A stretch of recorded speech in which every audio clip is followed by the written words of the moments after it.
Hello, third, fourth, and fifth grade. This is Mrs. Ternitza with your next library lesson. I'm sorry that it took me so long to get something posted. I want to review with you about our digital community. Since you all are on your Chromebooks now, since you're virtual and you're on your Chromebooks for homework, and I'm sure a lot of you do extracurricular things at home with other devices like phones or iPads or your own personal computer. So, I felt like it would be a good idea to review about how you behave and act when you are interacting with people and using your digital devices. Okay, so this lesson's called Our Digital Community. The learning intention is I understand how to be a good digital citizen, and success is that I will answer 10 questions correctly on the BrainPop Digital Citizenship Quiz and will demonstrate the traits of a good digital citizen each time I am online. Okay, so let's listen to this BrainPop video about digital etiquette, how to behave when you're online, which they also call netiquette. So let's take a listen.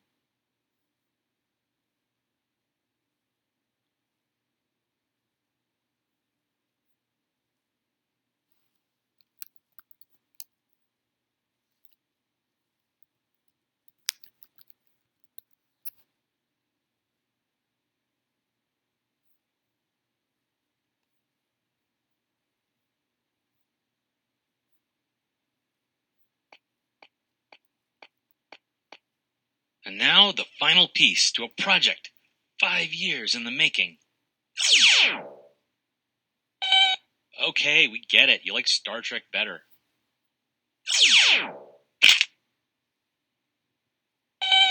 I'm not sure that was an accident. To Tim and Moby. What's the deal with digital etiquette? From George. Digital etiquette, or netiquette, is a set of rules for how to behave online. Right, it's a lot like real life etiquette, which is basically having good manners and treating others with respect. It's just as important in our digital lives, including how we act in online games, or how we communicate in emails, texts, message boards, and social media. All of these platforms let us talk and share instantly wherever we are. But unfortunately, that can make it easy for people to forget their manners. Well, like if you disagree with a friend or you have strong feelings about a topic. In person, you wouldn't go straight to insults and yelling. A lot of that's because you can see who you're talking to, and so much of our communication is visual. But when you talk online, especially through text platforms like Twitter, you don't get that visual feedback. You might end up being more blunt or forceful than usual. That can trigger the other person to respond in the same way. Before you know it, you're in a full-blown argument. This happens so often, we even have a name for it. It's called flaming, and it can lead to full-on flame wars when people trade insults online. Believe it or not, some people actually cruise around looking to start flame wars. We call these troublemakers trolls. Kind of fitting, huh? Well, I don't think we've become meaner online. It's just that it's easier to forget the rules, especially in cases where you're dealing with strangers. On the internet, it's pretty easy to stay anonymous or unidentified. Having a secret identity to hide behind can make people pretty brave. And when all they see of you is a screen name or funny icon, they might forget they're dealing with a real human being. Or a sensitive robot. Well, it's simple. Just like in real life, you should treat other people the way you want to be treated. You wouldn't want somebody to be rude to you, so don't be rude to anyone else. If you're having a disagreement with someone, don't let your emotions get away from you. Stay calm, even if it seems like they're trying to make you mad. There's nothing trolls like more than getting someone to lose their cool. Well, netiquette isn't just about being nice. It's also about communicating clearly. That means keeping emails and texts clear and to the point. It also means making your messages easy to read and understand, which can depend on your audience. Like, some abbreviations and emoticons may be fine with friends, but they're not appropriate in formal communication. And whatever you do, don't write in all capital letters. All caps makes it seem like you're yelling. Well, humor isn't always obvious in writing. Without seeing facial expressions or hearing someone's voice, it can be hard to tell the difference between a friendly joke and real cruelty.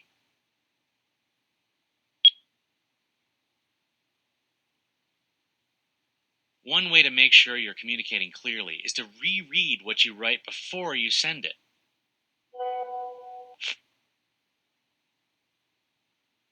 Check your tone, grammar, and spelling to make sure you really mean to say what you've written. Once your message is out, you usually can't take it back.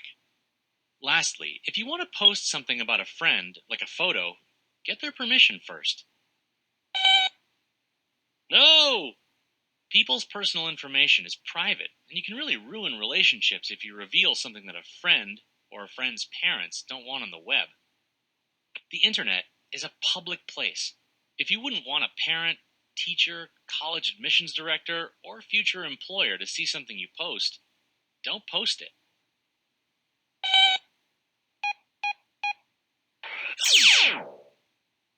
Thanks, buddy.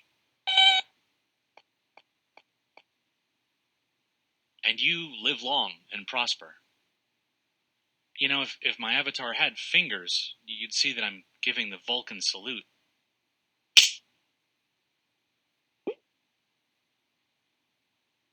Okay, guys, good job. So now let's go over the quiz.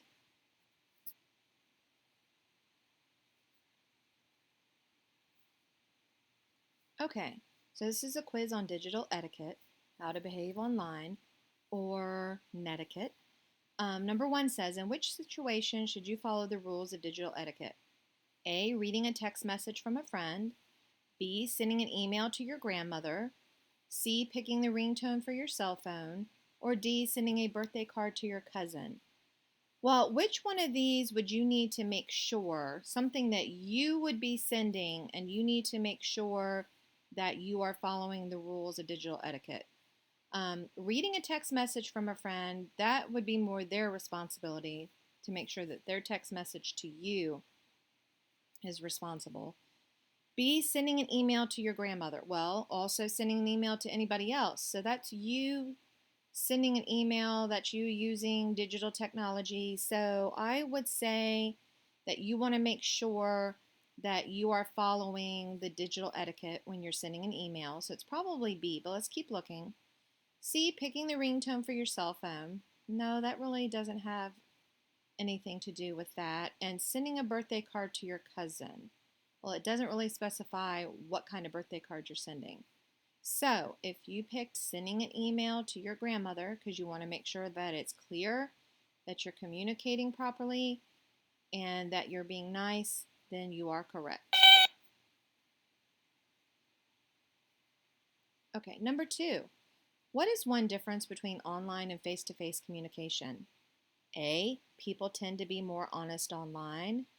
No, I don't think so. B, miscommunications happen more frequently face-to-face. Well, if you think about when you're face-to-face with somebody, you probably might have less miscommunications. C, online you can't tell the tone of voice. Or D, body language is more important in online communication.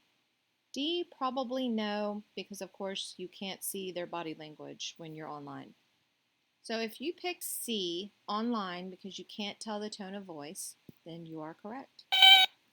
Now, of course, if you're doing FaceTime or something like that where you're actually seeing each other and talking to each other, that's a little different. Okay, number 3. Internet trolls aim to A, lead discussions, B, quietly observe, C, make friends, or D, start arguments. Well, if you remember how Tim talked about internet trolls, I don't think they want to lead discussions or quietly observe or make friends. I think they like to cause drama. So if you picked start arguments D, then you are correct.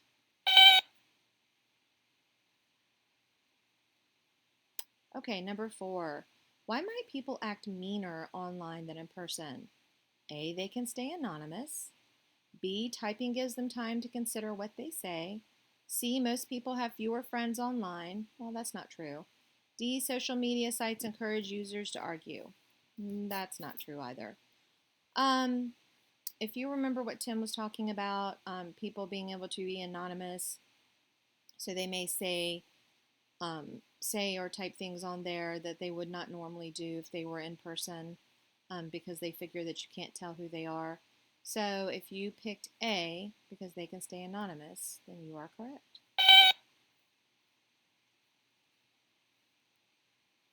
Okay, number 5. How is flaming similar to teasing?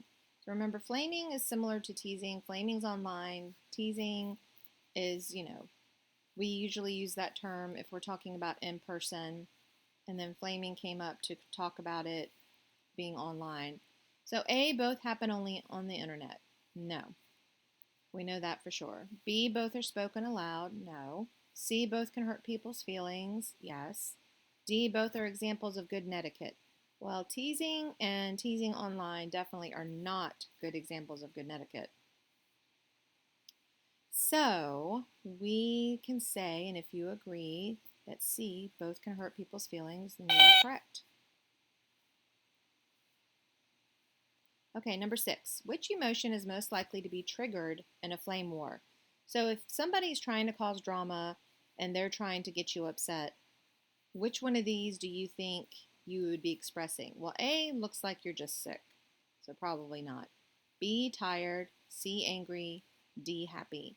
So if you picked C, I would agree. I think that they would be trying to make you angry. Excuse me. Number 7.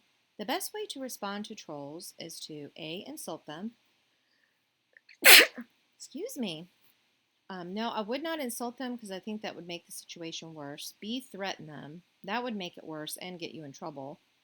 C, ignore them. Or D, copy them. Well, I definitely would hope that you would not want to copy somebody who's being a troll online.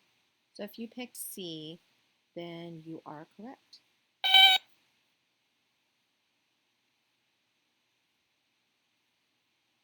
Okay, 8. What's the best text to tell your mom that you'll be an hour late for dinner?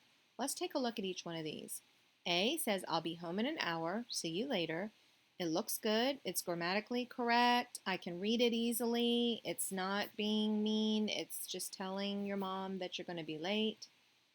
B is one of those abbreviated, like short messages, which is really hard to read.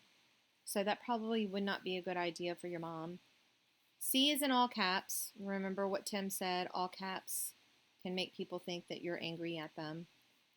And D is not in sentence form. It's not grammatically correct. It would be really hard to read. So if you picked A, then you are correct.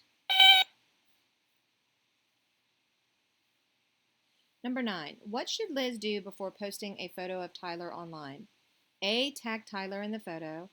B, send the photo to Tyler. C, share the photo with Tyler's friends. Or D, ask Tyler for permission. While tagging Tyler in the photo, no, it'd be too late by then. Sending it to him, that would still put it out there, so that might not be a good idea at first. Sharing it with his friends, that would be too late.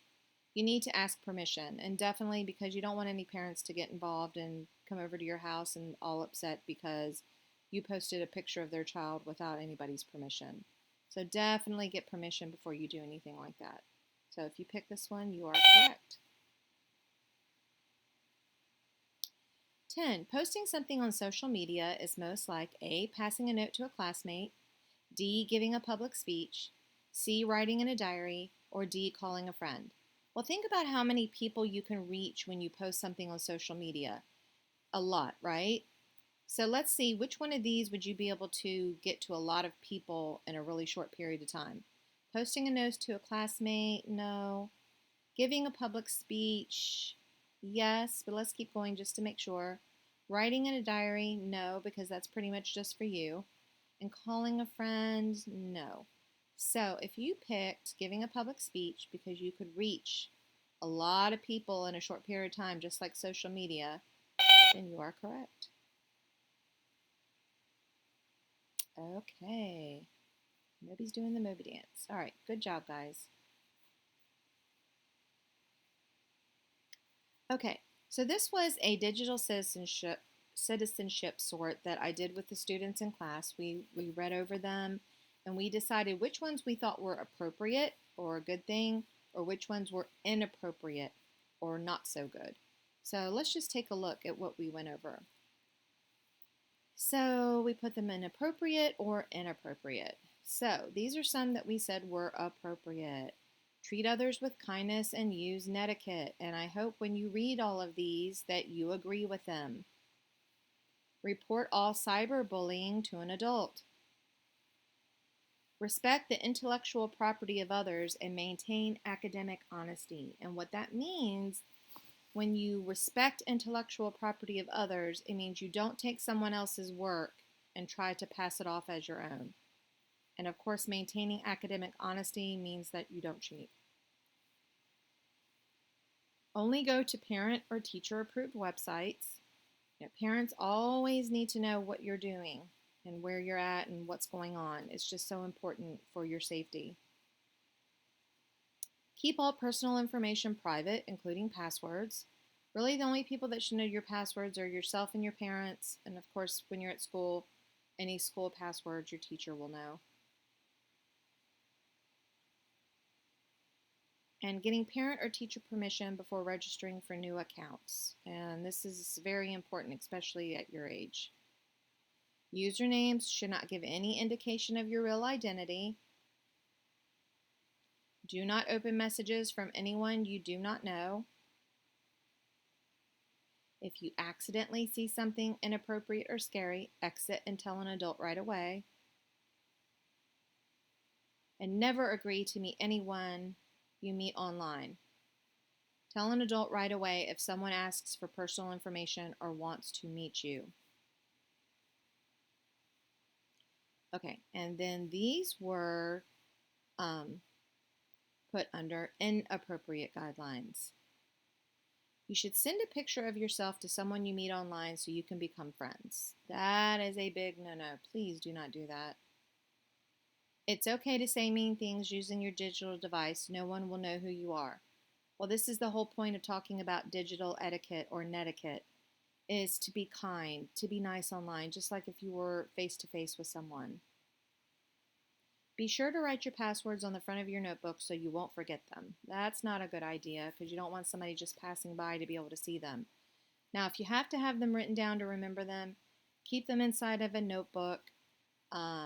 Now, with you guys being at home right now, that might not be an issue, but when you do come back to school, you just want to make sure it's not on the front of a notebook where somebody can see it.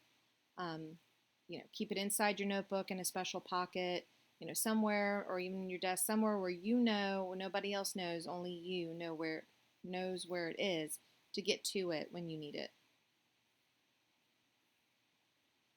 If you're writing a report, you should copy and paste the words from a website into your paper. That is a no. That is called plagiarism and can get you in big trouble.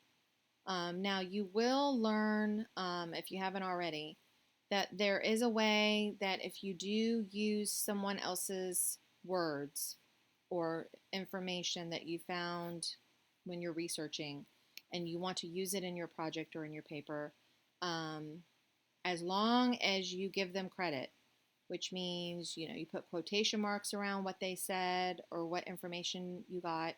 And there's something called a bibliography that goes at the end of a report, which will list the places where you got your information. So as long as you give credit, you'd be safe. Okay, guys.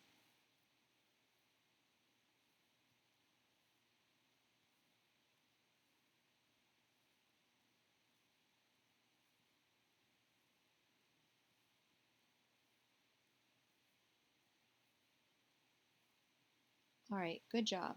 So I hope that you guys learned a little bit about digital etiquette and etiquette, how to behave online, and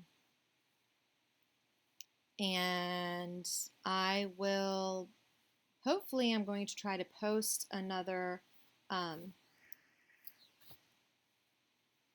lesson online in a couple of weeks before the end of the school year. But hopefully this was helpful. And if there are any questions that you have, Anything that you need help with, don't hesitate to email me. And I will talk to you guys soon. Bye bye.